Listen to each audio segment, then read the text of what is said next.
کیونکہ اگر ان کا یہ طیارہ کامیاب نہیں ہوتا ہے تو بہت بڑی بیڈ نیوز جو بھارت کے لیے ہے، ان کے 6 اسکواڈن 2023 تک ریٹائر ہو جائیں گے، جبکہ 2023 تک پاکستان میں 5 سے 6 اسکواڈن ہماری ایئر فورس کو نئے مل جائیں گے۔ اس وقت پاکستان کے پاس 400 کے قریب جنگی طیارے ہیں اور بھارت کے پاس 650 کے قریب جنگی طیارے ہیں۔ تو آنے والے وقت میں اگر دیکھا جائے تو بھارت میں 150 کے قریب طیارے کم ہو جائیں گے اور پاکستان میں 150 کے قریب طیارے مزید ایڈ ہو جائیں گے، تو اس سے ایک بہت غیر متوازن صورتحال پیدا ہوگی۔ اگر ہم نیوی کی بات کریں تو پاکستان کے پاس اس وقت 10 سب میرینز ہیں اور بھارت کے پاس 16 سب میرینز ہیں۔ پاکستان کا کچھ سال پہلے چائنا سے جو ایگریمنٹ ہوا تھا اس میں 8 سب میرینز چائنا پاکستان کو تیار کر کے فراہم کرنے جا رہا ہے۔ یہ سب میرینز یا تو مکمل طور پر تیار ہو چکی ہیں یا کچھ تیار ہو کر پاکستان کے سمندروں میں اتر چکی ہیں۔ تو اس کی وجہ سے بھی اس چیز کا پورا خدشہ ہے کہ پاکستان اور بھارت کے درمیان سب میرین کا جو لیول ہے وہ بھی امبیلنس ہو جائے گا۔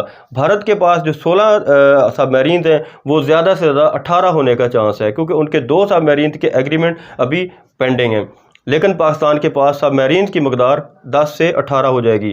اس سے توازن پیدا ہو جائے گا، یہ بھی بھارت کے لیے بہت بڑی پریشان کن بات ہے۔ اس کے علاوہ امریکہ نے اس چیز کی پیشگوئی کی ہے کہ پاکستان نے JY-27A ریڈار میاں والی کے ایئر بیس میں نصب کر لیا ہے۔ یہ ریڈار جو ہے اینٹی اسٹیلتھ ایبلٹی کا حامل ہے، یہ دنیا کے کسی بھی اسٹیلتھ طیارے کو آئیڈینٹیفائی کر سکتا ہے، ٹریس کر سکتا ہے، ٹریک کر سکتا ہے۔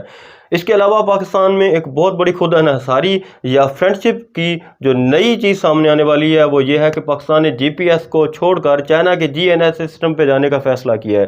F-17 سینٹر میں پہلے ہی GNS سسٹم انسٹال ہے۔ اس کے علاوہ پاکستان کے بہت سے اسٹیلتھ میزائلز ہیں، ان میں GNS سسٹم جو ہے وہ انسٹال کیا گیا۔ پاکستان GPS سے مکمل طور پر آزاد ہونا جا رہا ہے۔ پاکستان 2022 تک چائنا کی مدد سے کچھ سیٹلائٹس بھی خلا میں بھیجنے جا رہا ہے۔ اسلحے اور جنگ کی اس دوڑ میں پاکستان بھارت کے برابر ہو چکا ہے یا پھر بہت آگے جاتا ہوا نظر آ رہا ہے۔ کشمیر میں جو لاک ڈاؤن امپوز کیا گیا تھا اس میں بھارت کو جو سب سے بڑی شدت کا سامنا کرنا پڑ رہا ہے وہ وہاں کے نوجوانوں کی قوت جہاد ہے، ان کا جذبہ جہاد ہے۔ لوگوں نے بھارتی فوجیوں کو کتوں کی طرح کچلنا، ختم کرنا اور قتل کرنا شروع کر دیا ہے، اور بھارت اس کا الزام لگانا شروع ہو گیا ہے پاکستان پر، کیونکہ یہ چیزیں اب بھارت کے کنٹرول سے بالکل باہر ہو چکی ہیں۔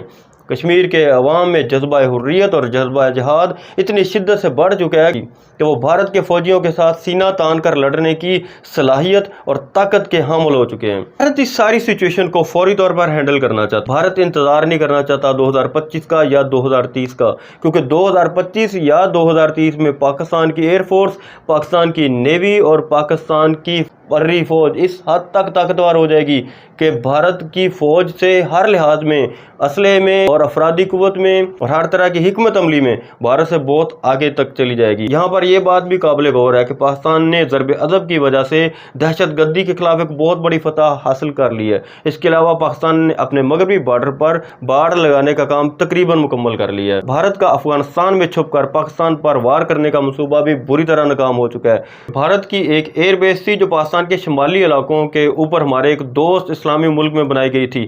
مشرف دور میں اس بیس کو ٹریس کیا گیا تھا کہ یہاں سے بھارت پاکستان پر حملہ کرنے کی پلاننگ کر رہا ہے۔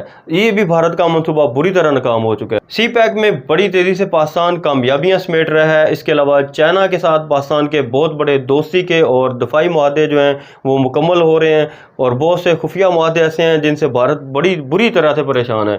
اس کے علاوہ پاکستان نے گوادر کی بندرگاہ میں بہت بڑی کامیابیاں حاصل کر رہی ہیں۔ ایئرپورٹ کی تعمیر پہ کام شروع ہو چکا ہے، گوادر میں بہت سے پروجیکٹس مکمل ہو چکے ہیں، بجلی کے منصوبے بھی تیاری کے مراحل میں۔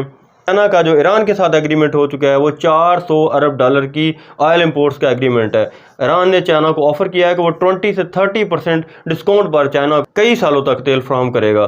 اس کے علاوہ بھارت کے لیے پریشان کن بات یہ ہے کہ اگر سکم میں، جو کہ وہاں پر ہلچل ہونا شروع ہو گئی ہے، اگر سکم کے ایریا میں چائنا بھارت پر حملہ کرتا ہے اور اس ایریا کو، چونکہ سکم کے ایریا میں چائنا کا یہ دعویٰ ہے کہ یہ چائنا کا حصہ ہے، تو اگر بھارت اس حصے کو کھو بیٹھتا ہے تو اس کی 7 ریاستیں مکمل طور پر بھارت سے آزاد ہو جائیں گی۔ ان 7 ریاستوں میں پہلے ہی علیحدگی پسند تحریکیں بڑی شدت سے جاری و ساری ہیں۔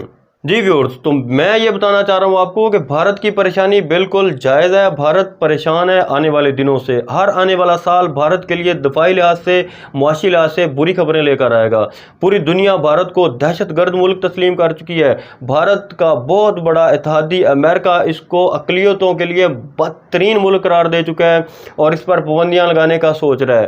پوری دنیا میں، خاص طور پر عرب ممالک بھارت کے بہت بری طرح خلاف ہونے والے ہیں۔ پورے عرب ممالک میں بھارت کے ہندوؤں کے بارے میں پریشانی کی ایک لہر پیدا ہو گئی ہے کہ وہاں کے مسلمان ہندوؤں سے بالکل غیر محفوظ ہیں۔ یہ عرب عوام اور عرب خواتین کا احترام کرنے کے بالکل قابل نہیں رہے اور یہ ان کی عزت نفس کو مجروح کرنے کے اقدامات کر رہے ہیں۔ اس بات کا بھی خدشہ ہے کہ گلف کنٹریز بھارت میں سرمایہ کاری کو روکنے کے اقدامات کر سکتے ہیں۔ یہ وہ سینیریو ہے جو بھارت کو ہر آئے دن پریشان کر رہا ہے اور بھارت اس پورے سینیریو سے جان چھڑانے کے لیے پاکستان کے ساتھ جنگ کا ایک سما پیدا کرنا چاہتا ہے۔ اس سے اسے دو فائدے ہوں گے۔ ایک تو سی پیک کے پروجیکٹس میں ڈیلے ہوگا، ترقی کا یہ جو سفر ہے جو تیزی سے بڑھ رہا ہے اس میں خلل آئے گا اور پاکستان کے دفاعی پروجیکٹس بھی متاثر ہوں گے۔ یہ بھارت کی ایک خام خیالی ہے۔ بھارت کی گورنمنٹ کی پلاننگ بالکل ماورائے عقل ہے۔ اور یہ تھی وہ وجہ جس کی وجہ سے بھارت آئے روز پاکستان کے بارڈر پر چھیڑ چھاڑ کر رہا ہے۔ پاکستان دفاعی، معاشی ترقی اور خود انحصاری کی منازل میں بڑی تیزی سے آگے بڑھ رہا ہے۔ انشاءاللہ 2025 میں ہم بڑی اچھی طرح سے پوری دنیا میں اپنا ایک نام پیدا کر سکیں گے اور انشاءاللہ 2030 میں پاکستان کا نام ہوگا ترقی یافتہ ممالک کی فہرست میں۔ جی ویورز، یقیناً آپ کو میری یہ ویڈیو ضرور پسند آئے گی۔ میری اس ویڈیو کو لائک اور شیئر کرنا مت بھولیے گا اور میرے چینل کو سبسکرائب ضرور کیجیے گا۔ اللہ تعالیٰ آپ کو خوش رکھے، آپ جہاں رہیں آباد رہیں، خوش رہیں، آسانیاں بانٹیں اور اللہ تعالیٰ آپ کی زندگیوں میں آسانیاں پیدا کرے۔ بہت شکریہ۔